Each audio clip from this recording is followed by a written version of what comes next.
Say it with me. Hemicorporectomy. You know what it is? Oh, it's something special.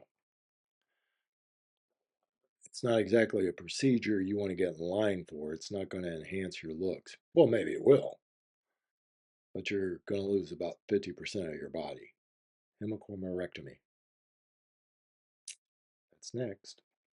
All right. Did you have time to look that word up? That's a real thing. Basically, cut your body in half beneath the waist. And obviously, it has to be radical and desperate. Usually, it's given for cancers within the pelvic area. There's no chance of recovery because I can't imagine myself getting in line for that. So just remember that takes a few minutes to do. And now let's go on to the story. The story starts with Elizabeth Short, a, yeah, a girl from Boston. She's the middle child of five sisters, born in 1924. Her parents are Cleo and Phoebe. Cleo was in the Navy and then later started building these things called miniature putt-putt golf courses. I mean, I guess in the 20s, it was all the rage. I mean, there's pictures of people putting around on these things. Usually, I thought you need a hippo or something to putt through. But anyway, that's another tape. So everything's going really good for the family until 1929, naturally, when everything went south for a majority of Americans, indeed, a large part of the industrialized world, the stock market crash. So one day in 1930, the police are driving by Charles River at the Charlestown Bridge, and they find Cleo's car right at the riverbank.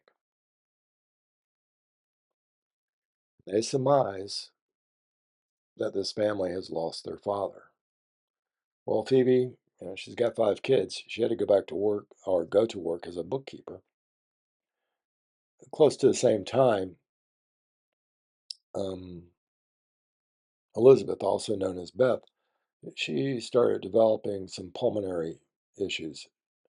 She needed a warmer climate. So they shipped her off to Miami. She went to high school there for a little bit, I think, Medford High. But later on, she just decided to drop out. Well, a few years later, the family gets a letter from California, San Francisco Bay Area. And who's it from? It's Cleo. Not quite dead. No, I just decided not to, put up with all you women and your bills and all. I just thought I'd just leave and strike it out on my own. So he's working at the naval yards in San Francisco, and Elizabeth decides to go live with him. I'm not sure how long they stayed. It wasn't a very long time because they tend to argue quite a bit, according to the story. So she went to different places in California. She got a job, I think, as working at the PX, which is the post on base where you can get sundries and stuff like that. She was known as the canteen cutie or something like that. Camp Cook. It's Vandenberg Air Force Base now. Well, later on, she went further south and she met a lot of friends. Most of them were connected to the military. This is the 40s. And she's working, I think, in Los Angeles. And she tells her friend she's been dating this guy who is an Air Force pilot and he's going to the Pacific Theater now. He crashes in India. He writes her a letter. Apparently, he had that's it. And he proposed marriage to her. She accepted, and she told her friends that when he got back, they were going to get married.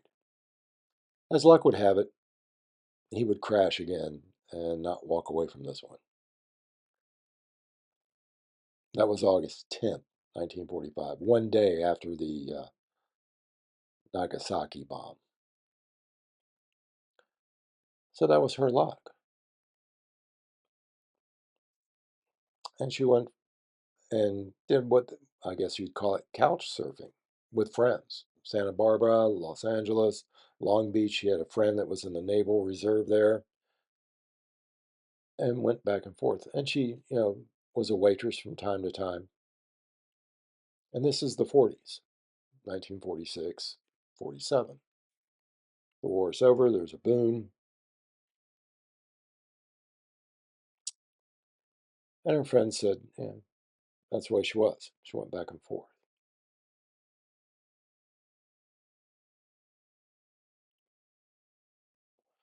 So she meets, one of her friends she met in Southern California was a guy named Robert Manley, also known as Red. He sold pipe clamps. And one thing she may or may not have known was that he was married. And he said, I will drive you back up to Los Angeles. And he did. I think she was staying at a friend's named Frenchie's. And they drove up to Los Angeles. But apparently, back in those days, it was more than an all day ride because they had to stop at a motel before they got to Los Angeles. Okay. And apparently, this and the way she lived her life, you know, sleeping with friends or moving around and sleeping with a couch on a couch, a friend's house, or sharing a spare room. This gave fuel to the fire for the press later on. You got to remember, in Southern California in the 1940s, two of the most corrupt,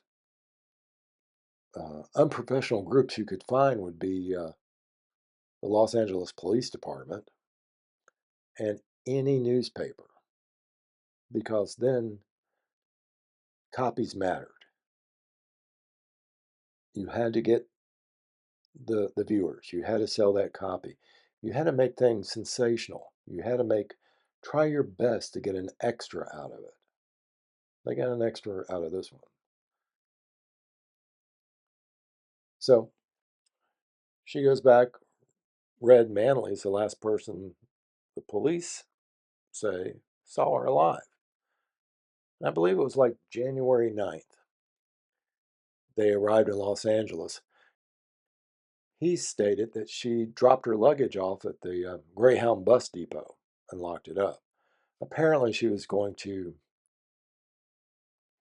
Then he said he took her back to the Biltmore Hotel to meet her sister, Virginia, which wasn't true. Virginia was somewhere like near Berkeley or San Francisco. And he stayed there with her, and then he left, he said, leaving her there. According to some of the employees at the Biltmore, they saw her use the lobby phone. Then she walked out on Olive Street, turned right, gone. Wasn't seen again until January 15th, 11:07 a.m.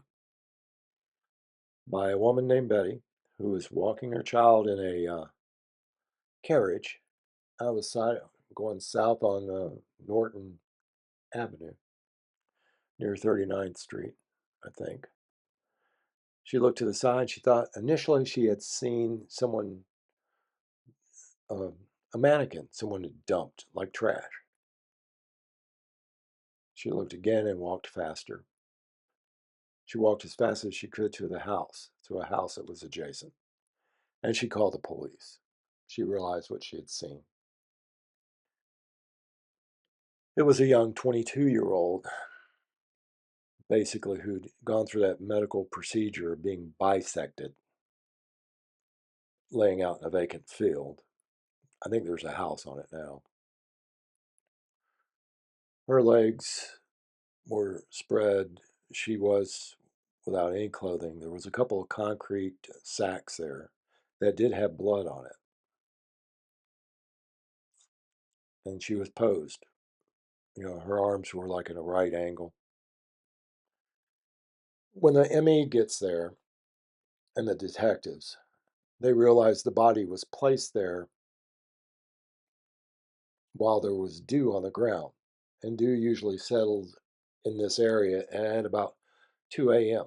So that would have been the body was placed 2 a.m. on the 15th or sometime after 2 a.m. and the discovery being 11:07 or prior because no one noticed it until this woman did.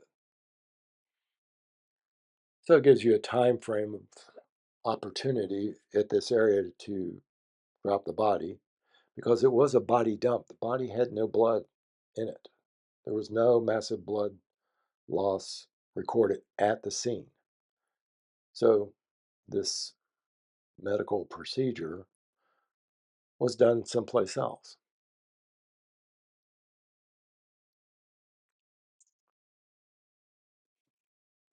There is such a time frame that they got there. The ME says this death happened about 12 hours prior, so sometime around 11 o'clock. So they have to kill her, and she died by, Elizabeth Short died by blows to the head and face. She had a cerebral hemorrhage, probably with a blunt instrument, a hammer, something like that. We don't know. Okay. Then you have to do this procedure. Then you have to drain the blood. Then you have to wash the body down. That's right. The body was washed down with gasoline.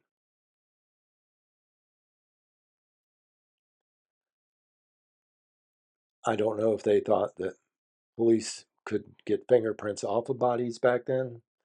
It's not something you can do now very easily unless the body is fresh, the fine is fresh and undisturbed. So they surmised the murder happened around between 11 and 12 the night prior. The body was placed after 2 a.m. there. No one saw anything until 11. So you got this little bit of field. They found a tire track. It was easy because there was a blood print from like a shoe pressed on it. So an automobile was used.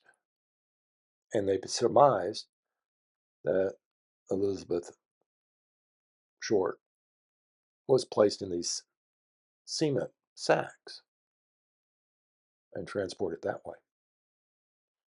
The best suspect they developed, and you can't argue with this,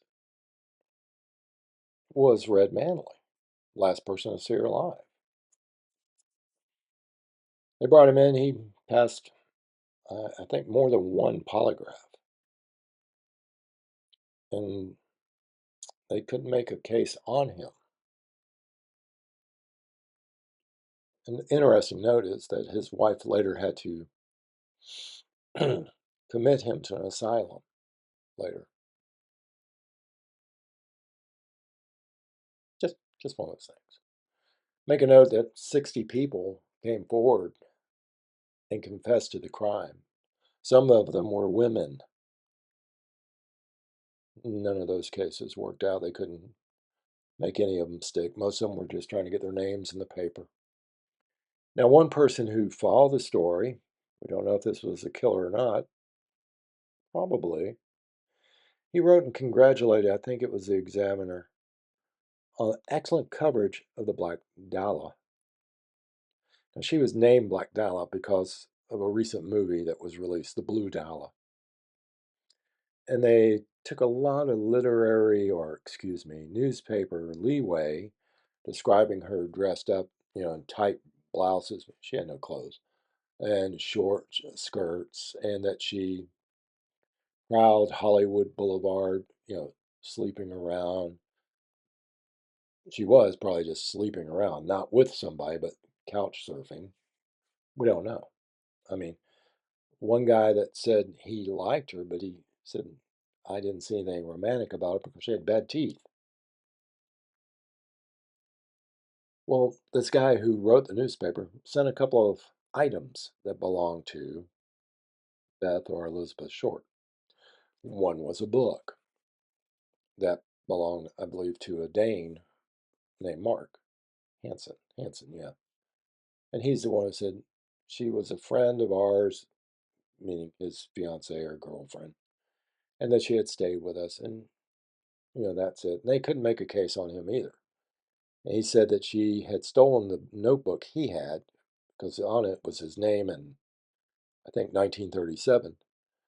And this is where they get a list of people they want to talk to. And they talk to everybody. They couldn't make a case. LAPD later got in somewhat, publicity problems because this was not alone the only case that went unsolved.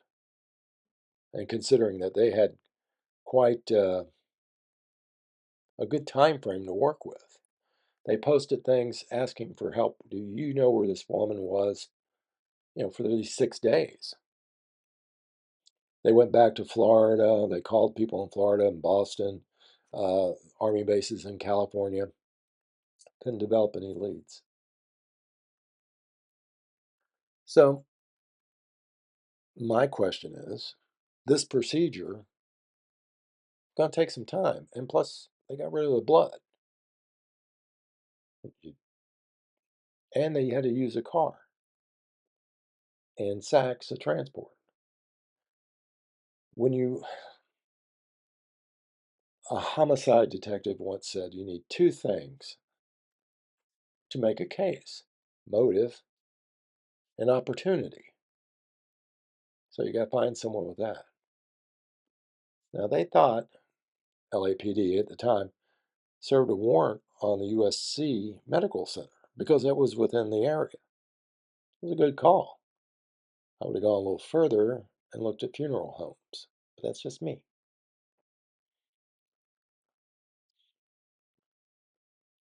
So I asked a medical professional I know, 30 years experience, and I said, who would go through so much trouble as to basically bisect somebody and then not get rid of the body completely? She reminded me that's only been 150 years since we stopped paying grave robbers for cadavers, and that sometimes grave robbers didn't wait. They would find a drunk or someone loose, give them something else to drink, and go to work that way.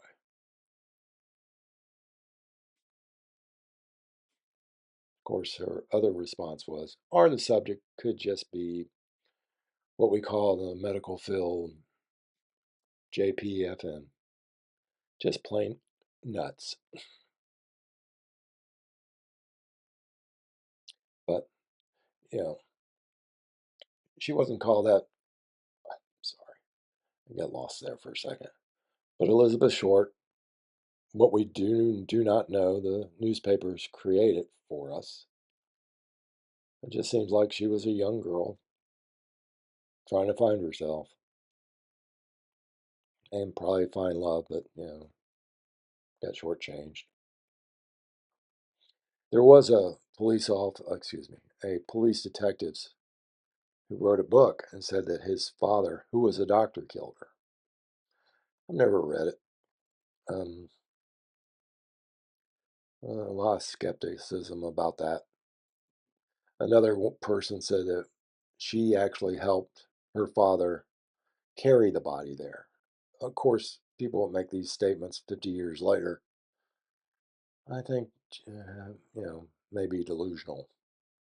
What were you afraid of? Because the doctor in question actually left and went to the Philippines afterwards. I don't know. Well, that's it. This is the way my channel goes sometimes. I hit stuff I have questions about. I have a lot of uh, backbone supporters, Charles and Ben. They'll be all over this. They'll have their own suggestions. I invite you to send your comments too. And this is the type of stuff I do sometimes. History stuff. All kinds of fun history stuff. Yeah, just questions. So I've noticed that 83% of you do not subscribe. Push the button and subscribe, or at least leave a comment. Those are fun too. All right. Well, that's history. It's all in the past. I'll see you tomorrow when we talk about today.